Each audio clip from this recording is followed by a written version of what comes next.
Hey, what's up? This is Chosen. Hope you are having a fantastic day. This is going to be a Raid Shadow Legends video from the test server, and it's going to be an exciting one because I have taken the time to take a deep look at Razelvarg. I've been having a lot of PC technical support issues this week, but I finally got stuff working long enough to get onto the test server, try out a build on Razelvarg that's for damage, use him in a couple different Hydra compositions, and what I'm going to do here is kind of get my first initial placing of him on the Fusions tier list and how I expect him to grade out compared to other champions that we've seen featured in events like Fusions and Fragments.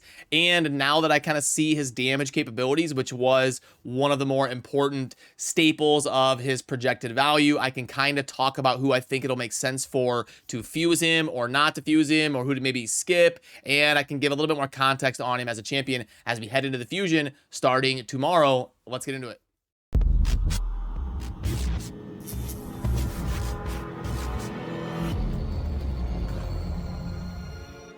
Alrighty, so first of all, in terms of Razelvarg and his general design as a champion, there really isn't a whole lot to talk about at this point. I don't think you need to read me go through all the skills and read things word for word. I think by now there's been enough videos and enough context out there in the community that most of us kind of understand what Razelvarg is. He's going to be a fun, utility, hybrid damage champion that has a really interesting passive that can help him kind of snowball a ton of turns by getting that insane bonus of stacking up to 100 base speed on himself. And then also another super interesting thing about his kit is that all of his abilities scale with both attack and speed. And this ended up kind of being a little bit of a pain because it's super cool, but it's kind of a pain because typically I can run in and hard test the multipliers. Plarium never gives us the damn multipliers. We have to like wait till the champion comes out and then data mine them or whatever. I don't know why they can't give the multipliers to us on like the little cheat sheet infographic thing they release,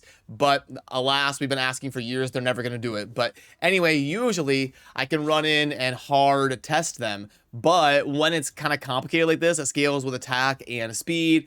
That would make it, like adding another variable to that equation would make it a lot more complicated to get a concrete answer. I could probably get decently close if I spent enough time on it, but we don't know if it like prioritizes attack or if it prioritizes speed and all of that, and how it kind of stacks after him adding that 100 and how it so he's a little bit wonky in terms of how he's going to scale with his damage. So I thought it would be best to just kind of build him for damage and not really prioritize the accuracy or anything. I just want to see what he's capable of in terms of hitting in a long sustained battle like a Hydra fight for 100 turns or something, because he has to do damage in order to bring value. I know he's got some cool things in his kit, like the AoE leech, and he can also increase accuracy and speed of your team.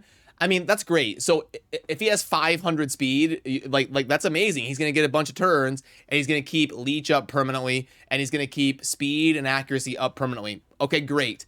But if that's all he brings, he's gonna be a pretty underwhelming champion. Like he'll be decent. It's not like he'd be a complete trash can. Keeping all that stuff up permanently is nice, and it has utility in a lot of different situations, but he wouldn't be some like awesome rush out to get champion. So what it's important to know is how hard his A1 is gonna hit and how hard these different AoE abilities are gonna hit, because we need him to at least do a little bit of damage and bring some utility, because he's not just an amazing support, and he's not going to be just an amazing nuker. So because he's a little bit of a hybrid champion, we need these things to come together and bring value into his whole kit within the game.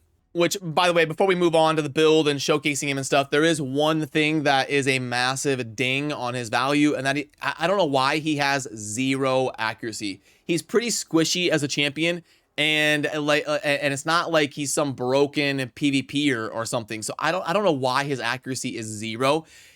Either he should get 20 base accuracy. He would still only have 50 between resistance and accuracy. That's not overboard. That's pretty much par for the course for legendaries. Typically between resistance and accuracy, most of your legendaries in the game are going to be somewhere between 30 and 60. So having 40 would be perfectly fine.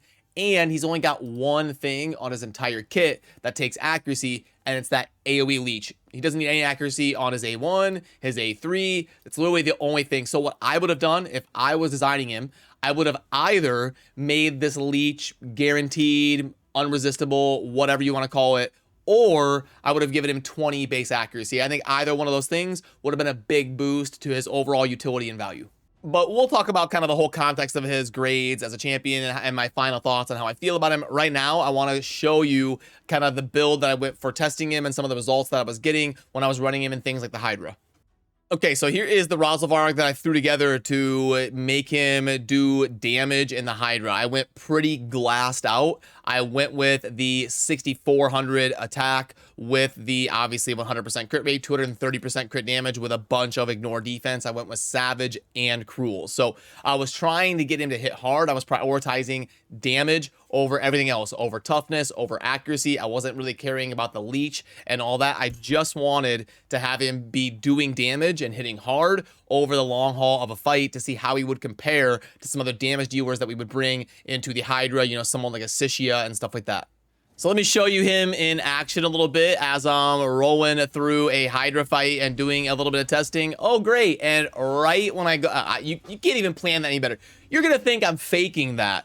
You gotta be kidding me. I sit here, I set up a Hydra fight, and I'm like, okay, now it's about when I'm gonna start talking.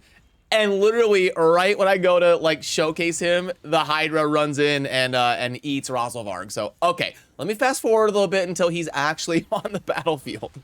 Okay, so now let's see what he can do. Okay, there you go. We have the 125 against the, I'll let you know when he's about to take a turn. Should be any second now. He's on kind of the left side there. Our Razelvarg. And there he is, running in on that head. That was a bunch of damage. That was like 500 something K against that exposed head right there. Okay. And of course, he's the one that's going to get eaten in 7 turns. Here we go. 130, 127. Okay. Yeah, so his A1 can definitely do some decent damage. So it is kind of nice to get him snowballing those turns if you can get him built into kind of having some of those DPS stats like the 100% crit rate and the crit damage and ignore defense and all that. Because once you've got a head exposed, right there's the AoE, 281 on the exposed head, I think that was. And the nice thing is you can kind of build him with a bunch of attack and he'll still get that base speed bonus because of his crazy passive. And you can see that we get the AoE leech kind of on all the Hydra heads, and we get all the other utility that Razelvarg is going to bring. We've got another exposed head, and Raz should get a another turn here pretty soon. Right there, going in. Boom, boom, boom, boom. Okay, yeah, he didn't have increased attack or anything. That is a spirit, so he should be hitting it pretty hard, but it wasn't debuffed yet. It didn't have like defense break, and he didn't have attack, so it's got to get set up a little bit better here in order to really clap that exposed head. Let's see. So here's another try. Yep, 38. Okay. Yep, but still no like weaken or defense break or whatever. Lydia is slacking. There we go. There's the debuffs on the exposed head. Now let's see him get a turn in there and crank it out. Here we go. This will be the one. And there's the AoE. Hit for 280 on the exposed head there on the AoE. Can we get one more turn in before it? Not quite. Okay. So we're about 40 turns in. Let me go fast forward. Oh, we got another exposed head over there. Oh, come on. There it is. It's not debuffed yet, though, again. Okay. Well, anyway, so I'm going to go ahead and fast forward because I tested him without books and without masteries and all that. I tested him for like 100 turns on this exact difficulty. So let's fast forward to about turn 100, and then I will end the fight, and let's see what kind of numbers he's putting up because I've also got Sishia in this team, so we can hopefully get a decent representation of the kind of damage that Razelvarg can crank out here in a Hydra context. Oh, and now we have a bunch of exposed heads, and we're getting closer to turn 100. Let's see what his AoE can do here if he does it against all these exposed heads. There's Sishia absolutely popping off. Oh, getting a bunch of 200s. That was like 700,000 right there. Running in and damaging that head. Can we get an AoE here with all the exposed heads? You can do it. It's not gonna happen. I thought that was another like 700 though. You can do it. Give me an AoE. There it was. I mean, that AoE was pretty close to 1 million there with some of the exposed heads. Okay, very nice. Well, we're at turn 180, so it'll be pretty quick here. Let me go ahead and wrap this up and get to turn 100, and then we can do some comparison and some tier list kind of stuff. Okay, so I finished that up and I want to show you how the different runs that I was testing ended up comparing to each other. So what you're seeing right here is a Razelvarg that I just built, but I didn't invest any books or even any masteries in. Just kind of like a cold Razelvarg with really none of the bells and whistles. And you can see still, even in that context, a respectable 10.2 million kind of keeping up with Sishia. And then the run that you just saw that I was testing live was the second version where I did the books and the masteries and a more invested in Razelvarg, but still no blessing, just getting the books and the masteries. And look at that, 14.5 million actually put out more damage than Sishia. And that was with like a good build, but not like a godly build. I'm sure there's better builds out there that can be, constructed for Razelvarg besides me just kind of testing him in the Hydra. But I had pretty comparable gear to Sishia and ended up out damaging Sishia by a pretty significant margin of 14.5 versus 10.8. So I think if there was a fusion for Sishia, people would be pretty excited about it because she is viewed as a very, very solid damage dealer in the Hydra. Probably like maybe a top 15-ish damage dealer in the Hydra. So with all the other utility that she brings and spider runs and HP burn and stuff like that. So I think Razelvarg can definitely be a Hydra DPS for the vast majority of players out there. Now, for the people that already have 3 godly Hydra teams and they're one keying the 3 hardest difficulties of Hydra, maybe you can make the case that like this guy really isn't going to bring anything to their account. But I do think we're going to get another tier of Hydra at some point, and I think he could be an upgrade as a damage dealer for a lot of Hydra teams out there. So I would say all in all, after officially testing him here, my perception has definitely changed a little bit, and I'm starting to warm up to this guy being a pretty solid fusion after seeing what he can do fully booked up and fully mastered up to crank out more damage in the Hydra than someone like a Sishia. Because remember, he's also bringing utility that Sishia isn't. He's bringing that increased speed. So if you don't have someone on your team that can bring that, you're covered. If you're struggling to hit the accuracy thresholds, he can bring the increased accuracy. If you want the improved healing, which thank goodness they reverted the crazy change they made, he's also bringing the AoE leech to help your team stay alive. So he's not just a damage dealer. Sishia is a little bit more of just a damage dealer. He does bring other utility besides just the damage he's bringing. So yeah, I'm starting to kind of like him.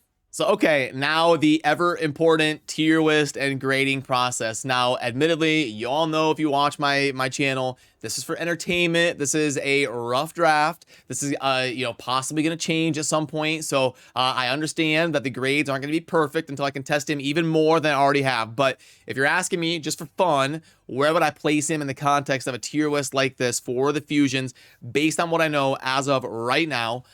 I'm kind of warming up to him. I feel like he's got to go somewhere like right here. He's got a really fun passive that gives him like 100 base speed. So you could absolutely crack him out in some low speed gear with high damage dealing, crit damage and crit rate and attack and stuff like that. You don't really have to put a bunch of speed sets on him because he's getting that 100 base speed as he cycles through his turns and stuff because of that passive. So yeah, I don't know if I can go top row, but like without testing him more, if I'm going to put him in like that knee shock tier, I need to see a little bit more. Knee shock can do some really cool things like blast through Iron Twins and do some like solo bommel progression, blowing up with ally protectors and stuff. So I don't know if I can quite put him in the knee shock tier yet, but he's going to go in a lot of Hydra teams and he's going to help improve a lot of people for cranking out damage. And because of the insane base speed that he gets and how fun his passive is,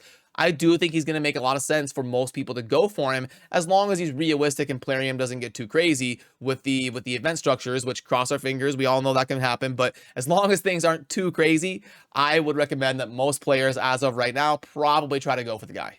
And also, don't forget that he can also be the aura. You've got the ally speed in all battles by 20%. So no matter where you're using him, Faction Wars, Hydra, whatever, he can bring that as well and is not just a damage dealer. He's going to bring the aura, the leech, the speed, the accuracy, and all of that other utility that he brings. So yeah, I think all in all, Plarium did a pretty good job designing this guy. After testing him, I'm warming up to him as a champion and as a fusion. I think I think if there was one thing I would change, it would be probably at least give him 10 or 20 base accuracy. I don't think that's asking too much. I don't think he's going to be like a PvP god or anything like that. Or make the leech unresistible or something like that, or give it something like protected, or something either to the AoE leech or to the base accuracy. But other than that, I mean, I think it, obviously, as a raid player, I'm always going to skew and be biased towards wanting champions to be stronger, which is a little bit of a different perspective than someone like Plarium trying to design him. I think it would be fun if he had some sort of team utility because of his ability to snowball his turns. Like maybe if his passive was a little bit worse for him, but it also benefited the team. So, but then it would really throw off speed tunes and stuff. So even that could be kind of a problem. But yeah, I don't know. But I think some sort of utility with the team, like maybe his A1, each hit will fill the champion's turn meter by 5%. Maybe if it was fill all allies turn meters by 2% or something, just something to give a little bit of more of a snowball because of his cool passive and his ability to get a bunch more speed and really crank out a bunch of turns. But all in all, I think he's going to be a pretty solid champion within the scope of the game, and he'll be a great damage dealer for a lot of people in the Hydra, while also bringing a little bit of utility on top of the damage that he brings. So that is where I stand as of right now on Razelvarg, after finally getting my PC stuff figured out and being able to jump into the test server and get after actually using him in game for a little bit. So as of right now, just like if you asked for my too long didn't watch, my final opinion, I would say that I recommend most of you go for him as long as the events are realistic and you've got the resources to do so. Obviously, I would never recommend that anybody go out there and blow up your bank account and do a bunch of crazy stuff to complete a fusion. I don't think he's going to be like some PvP god or anything, but I do want you to go after him if it's realistic for you, because I think he'll be a fun champion to have with that passive and some of the capabilities that he has to do some cool things and interesting things within the game, especially in an area like the Hydra that's probably going to have a lot of long-term viability within the landscape of Raid Shadow Legends, for sure. The Hydra being one of those more important areas of the game to make sure you've got 3 really solid teams. So that's where I stand as of right now. Remember to subscribe on your way out if you enjoy daily Raid Shadow Legends content. I'll be cranking out a wrap-up video in the morning like I always do when the fusion is live, and hopefully we'll get a little bit better idea once we see some of those events and how things are going to be structured. But as of right now, I'm starting to warm up to him as a champion, and I think it would be a good idea for most people to at least try and attempt to go for him if they can. So as always, thanks for watching. Have a good rest of your day. Peace.